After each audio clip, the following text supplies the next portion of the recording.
À l'approche des fêtes de fin d'année, un autre phénomène à éviter, les arnaques qui pilulent sur les réseaux sociaux. L'Agence nationale de la cybersécurité ANSSI opte pour une sensibilisation de masse des populations sur le phénomène, mais avec le concours des journalistes qui vont relayer l'information auprès des populations. Marie-Ange Bida nous en parle.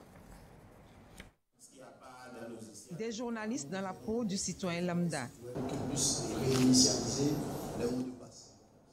ont une seule et même envie, comprendre les subtilités d'Internet pour ne pas être manipulés par les cyberattaquants. Curiosité satisfaite, ces hommes et femmes de médias peuvent maintenant entrer dans leur rôle, celui d'informer le public. J'ai suffisamment d'outils pour pouvoir déjà sensibiliser la population sur comment utiliser le téléphone portable, comment sécuriser les données personnelles. Par exemple, ANSSI nous a permis de savoir comment vérifier un lien. Quand on vous envoie un lien, par exemple, vous devez d'abord placer votre curseur sur le lien pour voir si c'est le même lien qui est au-delà du site. Si c'est le même lien, là vous cliquez, vous avez confiance. Mais ce n'est pas fini, il faut également faire des vérifications. Avec une telle maîtrise du sujet, l'Agence nationale de la cybersécurité ANSSI est rassurée. Les populations auront l'information vraie. On s'est dit qu'il est important que nous sensibilisons déjà les professionnels des médias, parce qu'une fois qu'ils ont compris ce message de cybersécurité, ils seront à même de nous servir de relais auprès du grand public.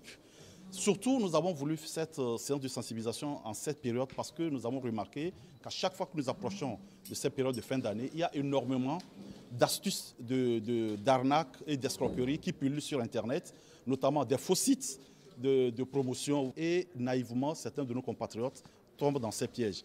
En cette période des fêtes de fin d'année, la vigilance reste recommandée pour toute action sur le web.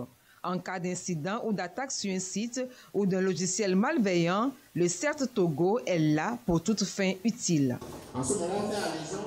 Utiliser Internet aujourd'hui doit se faire avec précaution. Et pour cause, les criminels de l'informatique sont là, tapis dans l'ombre et guettant la moindre faille pour récupérer les données personnelles et les exploiter contre nous. Quelles sont ces menaces et comment les contrer? Un spécialiste nous situe dans ce sujet de Marie-Ange Bida.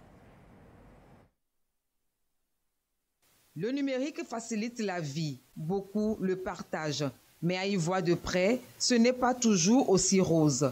L'utilisation d'Internet fait peser des menaces sur le cyberespace, la sécurité des personnes, des entreprises et même des États, donnant naissance à la cybercriminalité. Les cyberattaques existent partout, que ce soit sur nos comptes, que ce soit sur les achats que nous effectuons en ligne, que ce soit sur les mails que nous recevons au service. Toutes ces activités-là présentent des risques, un moyen de protection.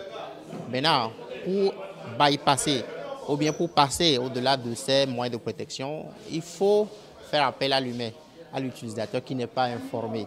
Et donc, pour lui, il suffit seulement de lui envoyer un mail malveillant et dès qu'il clique sur qu'on a installé, ça nous permet d'avoir accès au système d'information et de pirater l'entreprise en question. Et également, au-delà de l'attaque de phishing, par exemple, on remarque également les attaques de déni de service. La menace est réelle. Pire, elle prend constamment de l'ampleur, appelant à mettre en place des moyens de lutte. On se focalise très souvent sur l'achat des technologies de protection et on oublie l'utilisateur qui est au centre de ces attaques-là.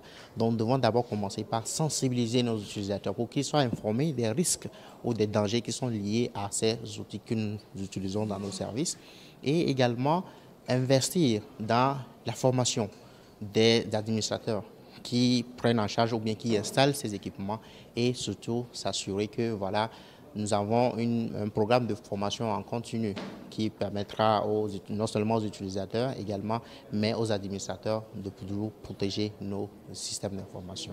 Identifiants et mots de passe sont à changer régulièrement.